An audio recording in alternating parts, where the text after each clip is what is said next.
नमस्कार। कई बार ना कुछ बड़े सच वो किताबों या सिद्धांतों से नहीं बल्कि किसी एक अजीब सी रहस्यमयी घटना से निकल कर आते हैं। आज हम एक ऐसे ही पल की गहराई में उतरेंगे।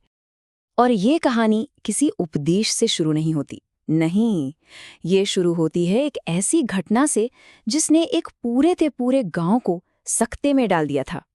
सोचिए, उनके साथी थे मर्दाना, वो बस देखते रह गए। गुरु नानक देर रात एक नदी में उतरे और फिर वो बस गायब हो गए, जैसे थे ही नहीं। पूरे 3 दिन, सोचिए, 3 दिन तक पूरा गांव मातम में डूबा रहा। सबको यही लगा कि वो हमेशा के लिए चले गए, और फिर अचानक एक चमत्कार की तरह वो वापस आ गए। लेकिन जो इंसान नदी से बाहर आया वो नहीं था जो 3 दिन पहले अंदर गया था। वो बदल चुके थे और उनके मुंह से जो पहले शब्द निकले वो कोई आम बात नहीं थी। वो उस अनुभव का सीधा सीधा निचोड़ थे। और वो शब्द थे, एक ओंकार सतनाम करता पुरख, निर्भव निर्वैर अकाल मूरत अजूनी सैभंग गुर प्रसाद। यही है जपजी साहिब का मूल मंत्र, वो जड़, वो बुनियाद जिस पर उनका पूरा दर्शन खड़ा है। और देखिए, ये कोई फिलॉसफी नहीं थी जिसे उन्होंने सोच सोचकर बनाया हो। नहीं, ये एक सच था जिसे उन्होंने जिया था, अनुभव किया था। उन 3 दिनों में जो हुआ ये उसका सीधा सार था। तो सवाल ये उठता है कि आखिर इन शब्दों का मतलब क्या है। चलिए इसे समझते हैं। तो ये जो मूल मंत्र है ना, ये शुरू होते ही ईश्वर और इस पूरी कायनात के बारे में हमारी सारी धारणाओं को एक तरह से कहें तो हिला कर रख देता है। सबसे पहला और सबसे बड़ा विचार है एक ओंकार। मतलब ये जो कुछ भी हमें अलग अलग दिख रहा है, ये दुनिया, ये पेड़ पौधे, सब कुछ अपनी जड़ में असल में एक ही है, एक ही अस्तित्व।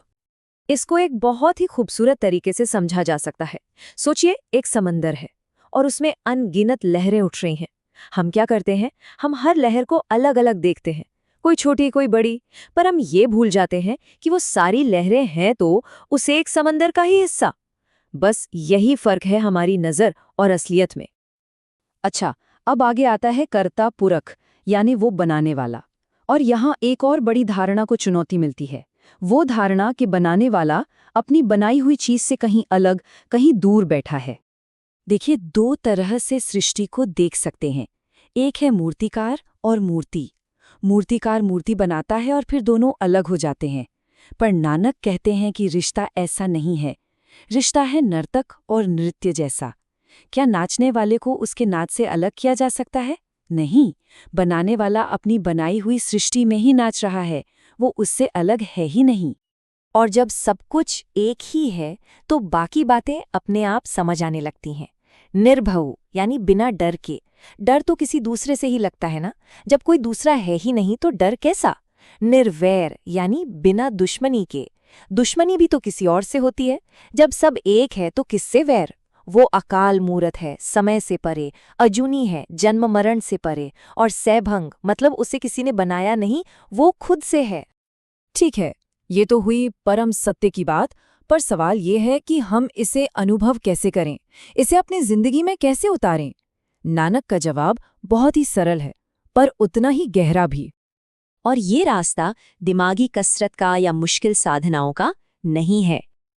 तो रास्ता क्या है? ना तो बहुत ज्यादा सोचने से ये मिलेगा, ना ही जबरदस्ती चुप बैठने से। ये मिलेगा बस जो है, जैसा है, उसके आगे पूरी तरह से झुक जाने से। और इस समर्पण का असली मतलब क्या है, ये एक कहानी से बहुत अच्छा समझ आता है। कहते हैं कि एक राजा थे, इब्राहिम। उन्होंने एक गुलाम खरीदा और उससे कुछ सवाल पूछे। राजा ने सबसे पहले पूछा, तुम्हारा नाम क्या है? उस गुलाम ने क्या कहा पता है? उसने कहा, नाम, मेरा नाम वो है जो मेरे मालिक मुझे देंगे। राजा ने फिर अगला सवाल किया, अच्छा तो तुम करोगे क्या, तुम्हारी मर्जी क्या है? गुलाम का जवाब था, मेरी मर्जी, मैं वो करूंगा जो मेरे मालिक का हुक्म होगा। बस उसी पल राजा इब्राहिम को सब समझ आ गया। उन्हें नानक का रास्ता दिख गया। हुक्म रजाई चलना, मतलब उस परमात्मा की रजा में, उसकी मर्जी में चलना। असली आज़ादी अपनी मर्जी चलाने में नहीं, बल्कि अपनी मर्जी को उस बड़ी मर्जी के साथ एक कर देने में है। और ये सोच जीने के तरीके में एक क्रांति ले आती है। एक ऐसा तरीका जो कहता है कि सच को पाने के लिए दुनिया छोड़कर भागने की कोई जरूरत नहीं।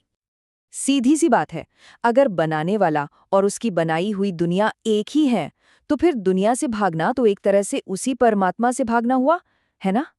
यही वजह है कि नानक ने एक गृहस्थ संत का जीवन जिया।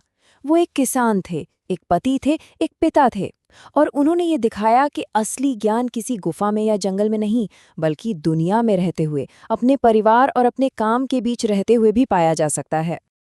तो ये सारी बातें, ये गहरा ज्ञान हमें आज एक बहुत ही सीधे सवाल पर लाकर छोड़ देता है।